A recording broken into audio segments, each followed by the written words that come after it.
Hello and welcome to the 105. I'm Cooper Patagna. That is Bud Elliott from Cover 3 stepping in once again today for Andrew Ivins, and we are very, very excited to have him. We got a loaded show for you today. We're going to talk college football playoff first round. Plus, Bud asked the question to me that kind of blew my mind. He said, is Jeremiah Smith the best to ever do it for a rookie season? We'll dive into that a little bit later in the show, and we'll also talk some transfer portal as well, maybe some teams that are missing the boat and some that are taking advantage of opportunities. But, Bud, let's start with the first round of the college football playoff. It's got everybody buzzing. And guess what? It was not competitive. And I'll start here. I was so stoked for this. The anticipation year round, going from 4 teams to 12 teams. And we didn't have a game that was closer than 10 points, Notre Dame, Indiana. I want to talk to you because you and your boys at Cover 3, you talk about a lot more of this stuff than Andrew and I do. We're more in the weeds. You guys are more granular when it comes to the scale of this. For me, man, for somebody that was so excited to watch this high caliber of ball, I thought this weekend fell flat on its face, and it might just be what it is. But I'm pretty eager to get your take on what you saw as the first rendition of college football 12-team format. Yeah, I'm glad to be back, obviously, on the 105. It's an awesome show. Everybody out there should watch it. Make sure you're checking in every Monday. You know, Coop, I thought that, thank God that we had home playoff games, right? Because I think the atmosphere, the pageantry, all that stuff about college football, like that sort of saved this weekend, as well as the newness and the novelty of it. Like the on-field ball, really wasn't all that good. I didn't know what to expect because there's been so much compression in the sport this year. I mean, we have had so many, traditionally considered upsets this year, and so few teams. Like Oregon's the only undefeated team. We don't have a whole lot of teams sitting there, with just one loss. On any given Saturday, people are able to beat one another. But I do think that we had some teams who were able to elevate their level of play when given 3 weeks or 2 weeks, to prep for these games. And I thought that was kind of interesting. I usually, like from a power rating standpoint, I usually take and kind of like max everybody's rating. Like theoretically, if you make it to this point, you should be good, adjust for health, and let's bump that thing up to pretty close to your ceiling. And I thought we saw, maybe a little ceiling separation that I wasn't fully anticipating from these teams. I do think that it also helped expose a bit of a flaw with the format. And what you got to do is you got to go back and think about, this requires a unanimous vote. So all the people involved had to vote for this. When they approved this format, we didn't have 4 power conferences. We had 5, okay? And you know who would have been the Big 12 rep this year? University of Texas. Who would have been the Pac-12 rep? University of Oregon. So we're kind of shoehorning in this very narrow window, this kind of, like 2-year window before they go to 14, which is what is widely expected to happen. And 14, we kind of ran it today on Cover 3. It actually solves a lot. Like the first round matchups are so much better because you only have 2 byes, and I think you could probably get some more home games out of it as well. But I think we're kind of just prisoner of the flaw that is, you change conferences, you went to super conferences, but you have a format that was pretty well suited to a 5 power conference format. And we don't have 5 power conferences anymore. And as a recruiting guy, we kind of can both agree, not really sure how power conference-y the Big 12 actually is in terms of draft picks and high-end talent as well. So we're kind of at the mercy of this unanimous vote required old format, new teams, new conferences, new format thing. All right, so let me ask you this question. We heard Kirk Herbstreit was talking about after the game, better team versus the most deserving team, and he thought that the committee kind of fell victim to kind of the social media push, maybe behind some of those teams like SMU. Do you think that the committee looks at this year in 2025 and this somehow objectively changes how they proceed going forward with trying to make these first round games a little bit more competitive? I think maybe there is some intent to do that, but ultimately, if we are going to 14 and 26, it'd really just be about like a 1-year Band-Aid. I don't know what you can really do because look, and obviously Herbstreit can't come out and say this. Just cards on the table. We also do shows and program around events to which we have rights, but ESPN has the rights to the college football playoff, and so they do a show with it every single week. And so within reason, and they take a lot of kind of leeway with this and a lot of liberties with it, but within reason, you are somewhat beholden to the rankings that you put out every week. And to me, like, there's no reason to put out weekly rankings other than just they want a TV show out of it so they can sell ads against it. Like, what are we doing right now? Okay, tomorrow's Christmas Eve. We're doing a show because we sell ads against it. It's a business, how we make money. But ultimately, if you have SMU where you have SMU, and Bama doesn't play on that final weekend, and South Carolina don't play on that final weekend because it's conference championship weekend, and the conferences don't want to give up those conference championship games because they make a ton of money on it because they've already sold it, to various companies, including ours. Well, you're kind of you're kind of at the mercy of that, right? It's like, why do we have somebody on the field awarding Steve Sarkisian an invite to the Peach Bowl? Like because we still have that sort of residual tale of the importance of bowl games in this sport. So there's a lot of these kind of competing business interests that get in the way of actually probably putting what truly might be the best matchups also. But also, like, if you're Alabama, don't go get stomped by an Oklahoma team. Like, if you want to make the argument, hey, we're improving, okay, we hung with Georgia, Vanderbilt was a hiccup, cool. Well, don't second last week of the season go and lose by 21 to an OU team that had to scrap and claw to make a bowl game. Like, that's not a great look. No, I completely agree with you there. And that's kind of where that argument becomes a little bit more difficult. I mean, Indiana, as much as people want to poke holes in them, yeah, maybe South Carolina, maybe in Alabama, you can make that case that they are a better football team. But did they do the things that they needed to do during the season to put themselves in position to sell that to the College Football Playoff Committee? That is a different conversation within itself. Let's talk a little bit about some of these games. And I want to start with Notre Dame and Indiana. You know, I thought this was going to be a game maybe going in early second half. And, you know, Indiana was able, I would say, obviously late in that game, able to put some points on the board. Notre Dame wins this one 27-17. Irish accounted for 394 yards of total offense. You also had a 98-yard touchdown run from Jeremiah Love, who is emerging as one of the best playmakers in all of college football. So, Bud, I ask you, Notre Dame facing Georgia in New Orleans at the Sugar Bowl. Are you buying Notre Dame, Marcus Freeman, as a legit national title contender? I think you have to, because even though some of these teams played up this weekend, from a traditional like power rating standpoint, we don't have anybody, Coop, who's playing as like a 31, or like to reference that LSU team with Joe Burrow. Like they played as like a power rating like a 34 or a 35. Nobody's showcasing that level. So if Notre Dame can consistently play at the level which they've been playing for, about 2 months now, there's no reason they can't get hot and win a couple more of these games, especially because Georgia is going to have backup quarterback in the game. And like obviously they're saying all the right things. They played with good passion, but okay, the Irish have some tape on him. And he was 12 of 16 for 70 yards against Texas. Texas, which may actually, we come to find out, may not have the best secondary in the country right now. Like, they've only played really two good passing offenses all year. And Klubnik pretty much tore them up in that ballgame. Thankfully, Texas could run for 350 or whatever they ran for, so it didn't end up mattering. But I think it's possible. And if you're the Irish, I think you have to be pretty bummed out that Marcus Freeman today announced that Riley Mills, their stud defensive tackle who played a whale of a game against Indiana, is going to miss the rest of the season. But, man, Coop, I thought their secondary played so well. And I posed this question on Cover 3, and I want to throw it to you because I think it fits well with the personnel show. Are you taking Indiana's receivers or Georgia's? Because Colby Young ain't back. Are you taking Curtis Rourke, or are you going to take Stockton? Because I think I'm going to take Indiana still, guys. I actually have Texas Notre Dame in the national championship, and Notre Dame was one of those teams. I look at Georgia, and I look at the way that Georgia's played this season. Listen, I don't want to play Kirby Smart coming off a bye. He's going to have his team ready to go. It really comes down to, does Notre Dame have enough offensively at the skill position? I trust their offensive line. I trust their run game as well. But can Riley Leonard, Bo Collins, the rest of those guys do enough to take advantage of what has been a susceptible Georgia secondary at times? And if it's not Notre Dame, you're looking at Penn State's path right now. They blew out SMU. They have Boise State. Can they make them one-dimensional with Ashton Jeanty? I think Georgia's got a pretty tough draw here going up against Notre Dame, Penn State, the way that they're playing complimentary football right now. I'm with you, bud, 110%. I picked Notre Dame in this game. I think this game is going to be a lot closer than people think. And the reason why is because it just seems that not enough people are talking about Gunnar Stockton and what is that going to look like. A lot of the year, the Carson Beck play wasn't good enough for Georgia to win. Is Gunnar Stockton going to be able to step in there, beat a team like Notre Dame, who defensively is one of the stouter units in the country? And I love what they have in the secondary as well. Marcus Freeman has done a tremendous job. Let's talk about Penn State here a little bit. I mean, you think about their first two games, and this is not a shoo-in at all, but they take care of SMU in quick fashion in a way that I think a lot of people thought they would. Now they have Boise State, but it's kind of lining up pretty well for the runner-up in the Big Ten. Coop, I'm holding these fingers up.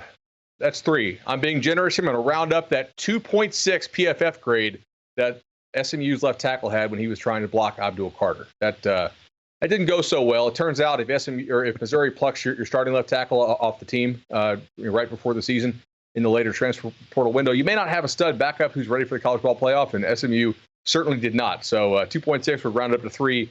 Still a failing grade, though. That was Carter whipped him. I think Penn State's defense looked awesome in that game.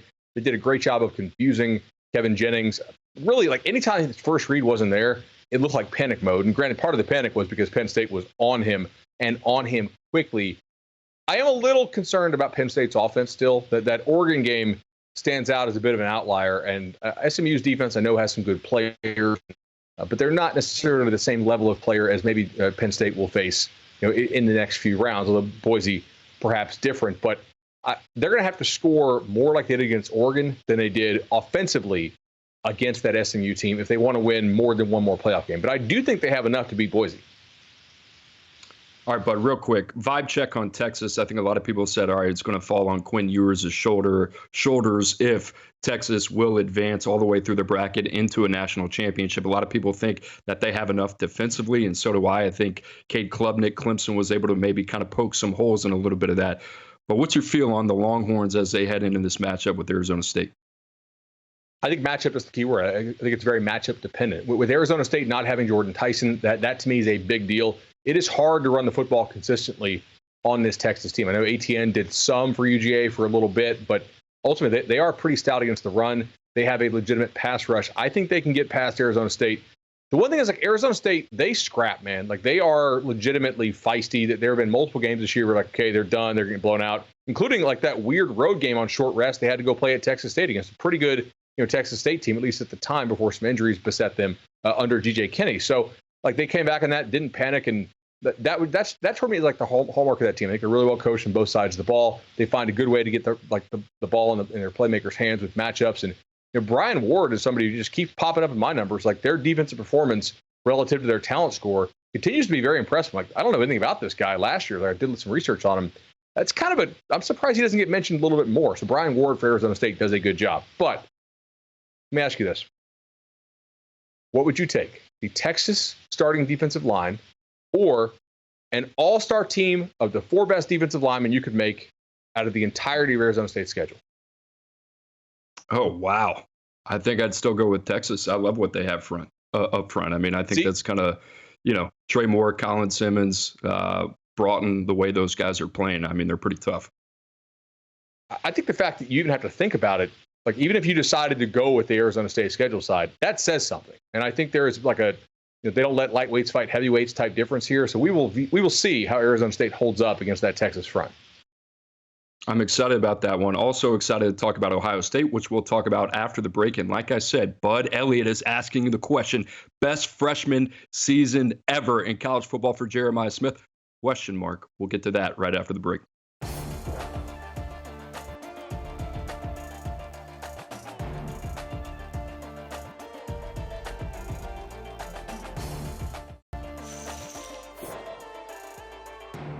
Welcome back to the 105. I'm Cooper Patagna. That's Bud Elliott. And as we were saying, as we were having the discussion before we were rudely cut off by some technical difficulties, Bud, the question that remains, is Jeremiah Smith the best receiver in college football? And is he having the best freshman year of all time in college football? Both of those high praise, and you get a pretty good idea of how dynamic this kid is. But now the world has seen him, not to mention he's playing for the biggest brand in all of sports here. But what he did over the weekend against Tennessee, Bud, I mean, you think he's in the mix here? I think he is, Coop, because he continues to get better as the season has worn on. Like, obviously, the numbers don't match up to, like, Mike Williams or like maybe what Crabtree did at Texas Tech as a freshman. But ultimately, like, the impacts he's having in some of these biggest games is really, really pretty special. And honestly, like, if he doesn't get that kind of sketchy PI call against Oregon, like, we might be talking to Ohio State as like the Big Ten champion, right? So he torched Tennessee in that game. Chip Kelly did a masterful job to correctly guess how Tennessee would treat the H-back with some of their coverage rules. And he just like, okay, cool. We're going to get Jeremiah Smith on like the weaker corner a couple times. We're going to get him on the safety one time. And he just ate him. And it was great to see. Now, can we put him in that like Herschel Walker, Adrian Peterson pantheon? I don't know. But like, if he does this 2 more playoff games in a row, Coop, I don't think we're going to have much of a choice but to do so, right? Yeah, it's pretty interesting when you asked that question. I was excited to kind of dig in, and some of the names that you hear: Herschel Walker, Adrian Peterson, Ron Dane, his freshman year in 1996 at Wisconsin. I was 4 years old. Maurice Claret, another Buckeye. Sammy Watkins. When you start thinking about receivers, you think about the year that he had: 82 receptions, over 1,200 yards, 12 touchdowns, and a kickoff return. There's some guys that have done some things. Mike Williams, USC. Myles Garrett, 11 and a half sacks as a freshman at Texas A&M. You mentioned Trevor Lawrence, Michael Crabtree, and Brock Bowers. So, yeah, he is up against some stiff competition now, but can you put him in that conversation? Absolutely. But here's the other part of it that I think is interesting. This is a guy that has been dealing with a lot of hype for quite some time. You go back when we made him number one in the rankings just over a year ago. I want to ask you, because you live in Florida, you've seen a lot of this guy along with Andrew Ivins, our director of scouting. When did you know that this guy was a little bit a cut above everybody else? Like, when did it really sink in for you that this guy might be able to do some of the things that he's doing from a very early age now that we're seeing with Ohio State? Sure. So I live here in Florida. I was shooting some TikToks for the CBS Sports and Cover 3 TikTok channels, and I was trying to get one of Jeremiah. And he plays on South Florida Express for the 7 on, and I was talking to his coach, Brett. And I was like, dude, like, I know you guys ain't been throwing the ball. You're trying to kind of showcase other guys. Like, I got to get out of here. Can you please throw the ball to Jeremiah? He's like, gotcha, man. Don't worry. So every ball that drive, 4 catches went to Jeremiah, and he torched a Clemson kid who was a senior at the time, so a year older than him, who at the time made it a 5-star. I'm not going to name the kid, but he still finishes a 4-star. Destroyed him, like different routes showing different abilities. I was like, okay, I've got my TikTok on one drive. This is extremely convenient for me. I can hit the car and I actually go home and see the fam. But Coop, for me, that was it. It was like before his junior year when I was like, guys, that's different. Like, we're talking about Brandon Ennis, we're talking about Cornell Tate, and all these guys who are already committed to Ohio State. But this kid, I think, is better, and he's a year younger. So that was it for me. I remember really liking him as a junior going into his senior season, and Andrew Ivins had started the conversation about, hey, I really think that this guy has a chance to be number one. And he threw around a Calvin Johnson comp, which at the time I thought was, anytime you're having a 17-year-old comp to one of the best receivers of all time and a guy that has a gold jacket, you're a little bit hesitant, right?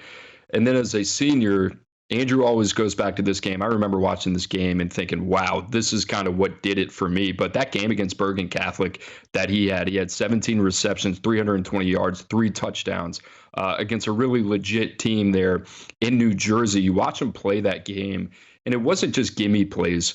I mean, he beats you in so many different ways, and that's the thing with Jeremiah Smith. He can beat you at the catch point. He can beat you right off the line of scrimmage. I think he's one of the best run-after-catch threats in the country as well. He is a special, special kid. And here's the other thing that I want to talk about with Jeremiah Smith that we don't talk about often enough. He went to the All-American Bowl. He did not have to do that. And you talk about a guy that is just wired the right way from a competitive standpoint, not only the competitive temperament, but the humility as well, to be able to follow in the footsteps of all those great receivers that have come out of Ohio State. I mean, you think about all those guys, Marvin Harrison Jr., you think about Chris Olave, just in recent history, the type of players that they have. He is going to be the best receiver that has ever played at Ohio State. And we know that, all the way through his freshman year, just what he's done. It's pretty special. And you got hints along the way. I mean, obviously the flashes of talent, not even flashes, the consistent production at a high level. He kind of took the decision out of our hands. But once you got around him from a personality standpoint, you knew he was going to be special. And I'll say this. I watched Marvin Harrison Jr. coming out of high school. You watch him in college. That guy was a top 5 pick. Jeremiah Smith can be, without a doubt, Todd McShay said it, the number one receiver taken. He'd be the number one receiver taken this year. And like I said, you got guys like Tedero McMillan and Luther Burden out there, not to mention Travis Hunter as well. So that says a lot about Jeremiah Smith and the type of special talent, unique talent that is there in Columbus. Guys, stick around. The transfer portal is buzzing. As always, we're going to talk about the latest, the names coming off the board. We're also going to talk about some teams that need to take the car out of the garage and get things going a little bit.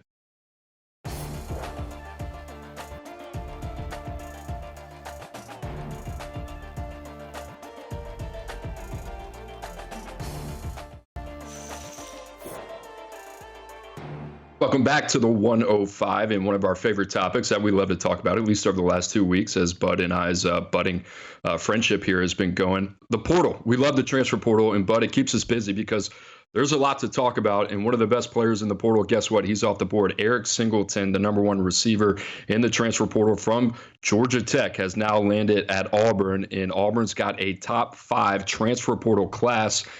And Bud, I mean, let's go down the list here. We'll start at quarterback. You got Jackson Arnold. They bring in Ashton Daniels from Stanford. You get 2 tackles and Xavier Chaplin. You also bring in Mason Murphy from USC. Darrell Robinson, I think, is a guy that is one of the more underrated pickups, running backs there. They get him out of UConn. And then Horatio Fields, I love out of Wake Forest. Preston Howard, a good guy that will be able to give them some production at the tight end position. So you think about what Auburn has done this year. You pair that up with 2 top 10 recruiting classes over the last 2 years, and all of a sudden, I mean, but it is like win at all cost here for Hugh Freeze. My biggest question is, like, 1 out of 10, what is your confidence meter that they got the right guy at the quarterback position? Because that's what it comes down to.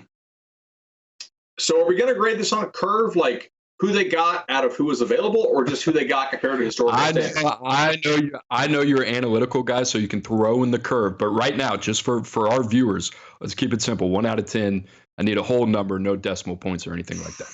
4. I'm going to go with a 4. I don't hate Jackson Arnold. In fact, I think like surrounding Jackson Arnold with better receiver talent than he had this year, which I think, especially when you consider who was actually on the field for Oklahoma, not hurt or opting out or whatever, like clearly like he didn't have much to throw to. And I think it's pretty well agreed upon now that Oklahoma was very injured. Like that's a fact. And then maybe they didn't do the best job evaluating the offensive line portal stuff, last year. That's my opinion, but they played poorly. So maybe that's also a fact. I think he'll have better offensive line and better receiver play at Auburn. I think Auburn's a nice fit for his skill set. So maybe I should bump that 4 to a 5, but ultimately, Coop, I mean, he didn't show a whole lot this year. When he had to get off some of that first read RPO stuff, the processing was lacking at times, or maybe all the time on that. So we'll have to see how that works out. I do like them taking 2 with Ashton Daniels from Stanford, but I like the offensive line guys they got. Like the Virginia Tech kid was a dude that a lot of people wanted, right? Eric Singleton, that gives him a lot of speed. Go him and Cam Coleman, some of the other dudes they got. Like I could see this working out for Auburn. And like they say, you can't take it with you. We knew Auburn was sitting on a pile of cash for the transfer portal planning on this year. They can only control what they spend. They really can't control who goes in or who goes out of the portal. And so they're dealing with the marketplace that they're dealing with. All right, so let me ask you from a bell curve standpoint, because this is kind of where I get into the catch-22 a little bit. I don't blame Auburn for targeting Jackson Arnold. They brought in Malik Murphy on a visit. Outside of Mendoza, that hit the portal from California, that I seem to be a little bit maybe more of a believer in terms of one of the high floor options that is more of a win now type of prospect at the quarterback position. This is really kind of a slim market, and you can understand why they went out there and got Ashton Daniels. But I'm more intrigued with, can Jackson Arnold take the next step? You mentioned it. You talked about Cole Kublik last week, mentioning, hey, outside of the first read, it starts to get a little bit messy. I saw the same thing on tape. Like, what does Jackson Arnold need to do for Auburn to be a 7-8 win team, and what does that look like? Also, let's be real here. A lot of times that first read was not necessarily open because OU had limited options this year. So I think maybe if Auburn can provide him with a first read that is more advantageous for his skill set and he can hit that more often, maybe that takes a little bit of the pressure off him to go to that second and third read. I also think Auburn will be able to run the ball better than Oklahoma did, because Oklahoma really struggled to block this year. I think they'll probably lean into his legs. If you look, traditionally Hugh Freeze quarterbacks do run the ball quite a bit, although maybe that's why you bring in Daniels. He was, I don't call him a wildcat quarterback, but certainly they use some packages. Like go watch that Syracuse game where Stanford pulled the upset. They use a lot of QB run in that game with him. I think he was a freshman. Like just guys are allowed to improve in our sport. Like it happens. So sometimes guys have real rough years and then they get better. So I do think it's possible that he's the right answer. And I mean, Coop, you're doing the rankings. How many guys would you really take over him? To your point, I mean, Mendoza, I think it's very telling that Murphy ended up at Oregon State. Like from what I had heard, they were looking to move on, improve upon what they had there at the quarterback position at Duke. So I don't think internally they were in love with the play they got from Murphy, despite he did set the, I think, all-time Duke passing record or whatever. But maybe that just speaks to who Duke has had thrown for in recent years and the system that they were running. Yeah, I think Manny Diaz, and listen, I can understand this from a pure tape perspective. I mean, I know we're going off the rails here a little bit with Malik Murphy. You're 9-3, at Duke, and you bring in Darian Mensah, a redshirt freshman who, by all means, I love the way that he played in the first half of the season, and then I thought his play really took a dip. How much better is it going to get, and is it worth the reported seven figures that you're paying Darian Mensah? So that's all fascinating as well, and I'm with you. Outside of a couple names like John Mateer and Mendoza from Cal, there really weren't a lot of options, and schematically, and the prospect fit in the offense, Jackson Arnold is a very good fit. Now, here's the other thing. Last point on Auburn. I mean, you think about the receiving core. Cam Coleman really started to pick it up in the second half of this season. Now you bring in guys like Eric Singleton, Horatio Fields, who I love, by the way. I mean, I think this kid is a huge playmaker coming out of Wake, a lot of untapped potential there. And then you got guys like Malcolm Simmons you can utilize a lot of different ways behind the line of scrimmage, a guy that you just want to scale up his touches. Auburn is putting Jackson Arnold in a situation that he has never been in over his 2 years at Oklahoma when he started in that bowl game in the Alamo Bowl and what he saw this past season. So, when you look at that holistically, you take a step back. If it doesn't work out this year, it might be a Jackson Arnold thing and not so much, hey, did they have the supporting cast? You got to give Auburn a lot of credit. And to your point, can't take that money with you. Might as well spend it now. Another team that I find kind of fascinating in the SEC, how they've rebounded a little bit, what this was going to look like coming off a huge year just a year ago, was Missouri winning the Cotton Bowl against Ohio State. Good year this year, once again, given what they had. They go out, they pick up Bo Prabula, and I was pretty fascinated where Bo Prabula was going to end up. But I kind of like this fit, man. I think this guy is tough. I love the intangibles. I think he's a high floor guy. You add him with Ahmad Hardy, the back that went over 1,000 yards rushing at ULM as a freshman. And then you think about some of the other things that Missouri has done. They bring over Kevin Coleman from Mississippi State, had a big year there in Starkville. What they've done defensively as well, Nate Johnson, Josiah Trotter, Santana Barber, a guy that I'm a huge fan of at Northern Illinois. I look up, all of a sudden, Missouri has a top 6 class in the transfer portal rankings. And Bo Prabula is kind of the guy that you plug in, and this is going to be like a feisty team, a scrappy Eli Drinkwitz team. And now he's kind of got the quarterback to go with it. So, Coop, I agree with you there. I think they might get back a little more to like some of the run game stuff they were doing with Cody Schrader, and maybe you add some of the QB run element off that with Bo Prabula. Now, the question I have is, like, much like you asked about Arnold, is this enough? Because to me, from a schedule standpoint, the bill is going to come due for Missouri in 26 and 27 when the current schedule format changes. But this year is also next year's schedule. They just flip home and home. So your SEC games, South Carolina, Bama, Auburn, Vandy, A&M, Mississippi State, Oklahoma, Arkansas. I mean, no Texas, no Georgia, no LSU, no Florida with Lagway, which could be an important team to miss if he continues on his progression. No Tennessee. I mean, if you give me a schedule with Arkansas, Mississippi State, and Vandy, as an SEC head coach, I know I got to cash in. That's not disrespecting those teams, but it's just from a talent acquisition standpoint, it's not exactly the same thing as what some of the bigger boys in that league bring in. So, like, is this enough? It's also Missouri, so it's hard to be like, yeah, they should have gotten a lot better. But it's an interesting fit. I would assume more QB run out of this. Maybe try to like scheme open more touches from some of the playmakers, as you mentioned, Kevin Coleman. But I mean, they have an opportunity here again to maybe sneak into a playoff, just like they did this year if they could have stayed a little healthier and just maybe not, lost quite as many games as they did.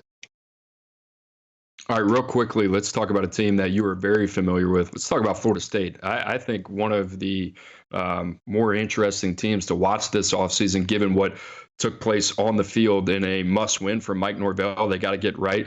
And all of a sudden you bring in Gus Malzahn, the offensive coordinator, which I think just kind of reinforces Mike Norvell's ideas offensively, at least schematically, and what he believes in. You bring in Deuce Robinson from the transfer portal, one of our favorite guys in there, coming over from USC, a highly touted guy, Thomas Castellanos at the quarterback position. You look at Florida State and what they got going on. My question is, Bud, like, do you feel this is enough to flip the script and go out there and win? I don't know what you think the magic number is. Let's call it 8 games for the Noles next year. Like the magic number to not get fired, or the magic number to make people happy? Because I don't think those are the same number going into 2026. Right. I'll call it 7 to keep your job for Mike Norvell. I think so. Now, keep in mind, you play Bama and Florida in the non-conference next year, so 7 is not maybe quite as easy as in your head ACC schedule might sound. I think that they got extremely lucky that Nebraska staff was available for whatever reason. We don't have to get into that on this show. That staff that they brought in there on the defensive side of the ball is much better than I thought they were going to bring in, given Mike Norvell's job security questions and just how bad of a season that they had. But he does have a reputation as a guy who's good to work for. Like, people don't like come out of it hating working for that guy. So from that standpoint, I think that probably plays well. Offensively, not super whelmed, like underwhelmed, I guess you can say, with some of the offensive hires, but better than they could have done in some regards, I guess. I think when you go to Castellanos, you signal that you're going to try to moneyball this approach a little bit. It's going to be a heavy QB run. You're going to try to find some playmakers, but you're probably out of the market for the very top receivers. So those guys aren't idiots. Like, Castellanos is not a good thrower of the football. He's a very spread option runner quarterback. And in talking to some agents in the space, we know Florida State made some big time offers to receivers out there, and those kids in some cases took less or will be taking less to go play with a top flight quarterback and an offense that throws the ball better than a Gus Malzahn offense does. And I can't blame him. Like, if I was a receiver, would I go play at Florida State right now? No, not if I had real options. I'd rather go play at LSU with Nussmeier in more of a pro style offense. And that's just, I'm supposed to homer it up, I guess, to Noel, but you know what you're doing when you bring in Malzahn and you bring in Castellanos. I think you're going to spend a lot of money on defense, both in terms of acquisition, but also in terms of player retention, guys who have some real high upside there. I think they were pretty happy to let Pat Payton walk. Honestly, I think they were ready to be rid of him, just based on things I had heard behind the scenes there. But change of scenery might do him great. He, as a sophomore, his draft stock was incredible. This past year, he was pretty terrible. So we'll see if he can bounce back at LSU. But I think they're going to go heavy defense and see if they can piece together some offense. I'd love to be a fly on the wall at Florida State, by the way, just in terms of digging in, because they're going to the depths of it right now, trying to figure it out, how to build it via high school through the transfer portal too. Things have changed a lot in the last 2 years in terms of Florida State's approach and how they're going to get this thing back on track. Guys, stick around. We got final transfer portal takeaways right after this break.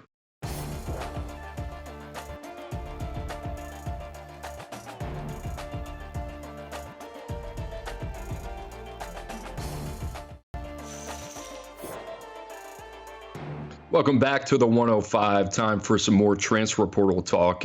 But I feel like we've gotten through the first wave of free agency and maybe the majority of it, quite honestly. I'm really fascinated to kind of see what the rest of it kind of looks like as the playoffs start to wind down. The same with the college football calendar too.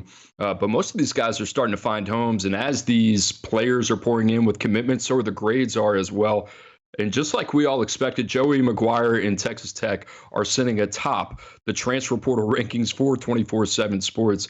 And Bud, I kind of want to toss this to you first because, I'm in the weeds, obviously ranking a lot of these guys, and I'm a huge fan of what they're doing. But you look at Texas Tech. We just talked about the Big 12 being wide open. Texas Tech coming off an 8-4 year. They're going to get their quarterback back next year.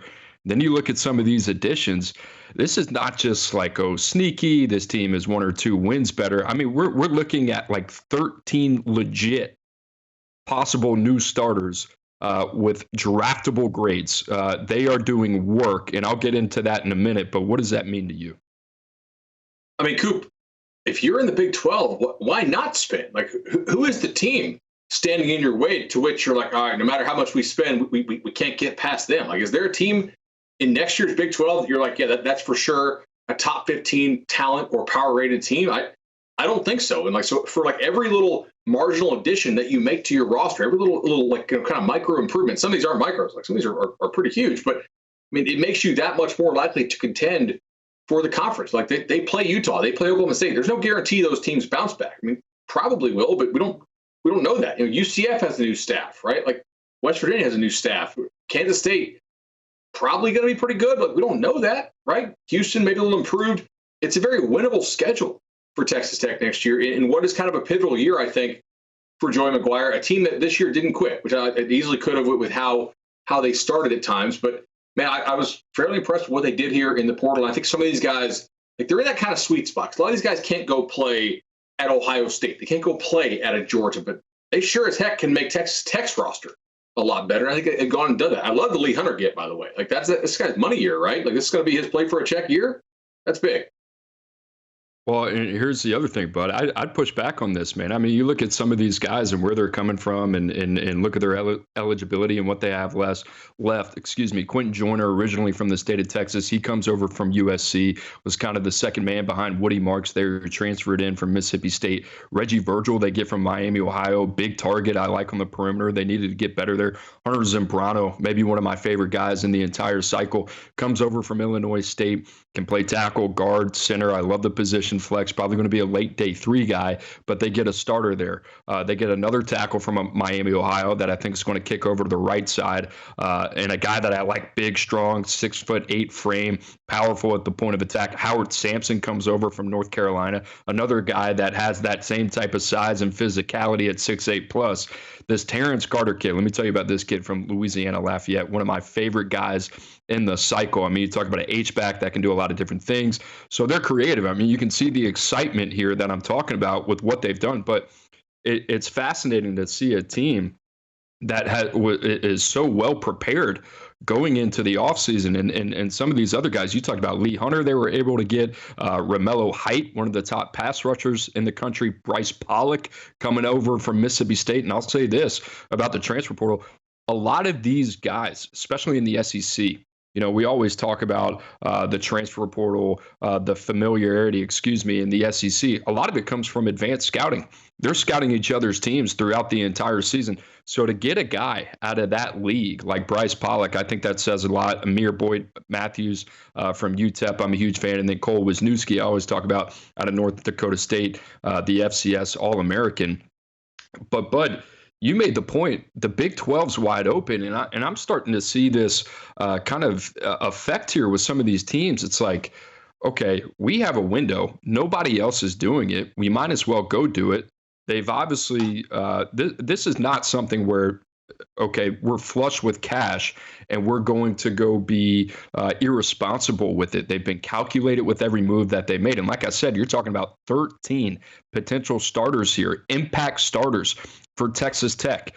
This is a big deal. And here's the thing. If they can go out there, win 10, 11 games, maybe make a college football playoff, what does that do for your program going forward? And now what you can do at the high school level in the state of Texas, the balancing impact between the portal and high school from like a 30,000 feet standpoint is huge. You just have to have the willingness to go all in. Joey McGuire and his team are doing that. And I can't wait to see it, man, because on paper, this looks like it's got a chance to shape up pretty good.